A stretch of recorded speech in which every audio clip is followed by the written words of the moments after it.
കുറച്ച് നാളുകൾക്ക് മുമ്പ് പത്രത്തിൽ വന്നൊരു വാർത്തയാണ്. മലയാളത്തിൻ്റെ പ്രിയ നടൻ ഇന്ദ്രൻസ് 10ാം ക്ലാസ് തുല്യതാ പഠനത്തിന് ചേർന്നു. എല്ലാ ഞായറാഴ്ചയും ആണ് ക്ലാസ്. 10 മാസം ക്ലാസ് കഴിയുമ്പോൾ 10ാം ക്ലാസ്സിൻ്റെ സർട്ടിഫിക്കറ്റ് കിട്ടും. ഇന്ദ്രൻസ് 4ാം ക്ലാസ്സിൽ ദാരിദ്ര്യം കൊണ്ട് പഠനം നിർത്തിയ ആളാണ്. പിന്നീട് തയ്യൽ പണിക്ക് പോയി. പക്ഷേ നന്നായിട്ട് വായിക്കുമായിരുന്നു. സമയം കിട്ടുമ്പോഴൊക്കെ പുസ്തകങ്ങൾ വായിക്കുമായിരുന്നു. വലിയ വലിയ പുരസ്കാരങ്ങൾ, ദേശീയ അന്തർദേശീയ പുരസ്കാരങ്ങളൊക്കെ വാങ്ങിക്കുമ്പോഴും ഉള്ളിൻ്റെ ഉള്ളിൽ എപ്പോഴും ഒരു കുറ്റബോധമുണ്ട്, വിദ്യാഭ്യാസമില്ലാത്തതിൻ്റെ. അതിപ്പോൾ മാറിക്കിട്ടിയെന്നാണ് ഇന്ദ്രൻസ് പറയുന്നത്. അപ്പം ഇന്ദ്രൻസിനോട് ചോദിച്ചു, വിദ്യാഭ്യാസത്തിൻ്റെ ലക്ഷ്യങ്ങളിലൊന്ന് സംസ്കാരം വിനയമാണ്. അത് വേണ്ടുവോളം ഉള്ള ഒരാൾക്ക് ഇനിയൊരു 10ാം ക്ലാസ്സിൻ്റെ ആവശ്യമുണ്ടോ?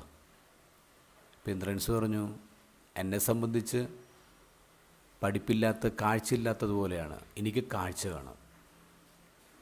എന്ത് ഗോസ്പലിൽ നത്താനിൽ ഈശോയോട് ചോദിക്കുന്നത്, നിനക്കെന്നെ എങ്ങനെ അറിയാം? ഈശോ പറഞ്ഞു, ഞാൻ നിന്നെ കണ്ടിട്ടുണ്ട്. നീ അത്തിമരത്തിൻ്റെ ചുവട്ടിലിരിക്കുന്നത് ഞാൻ കണ്ടിട്ടുണ്ട്.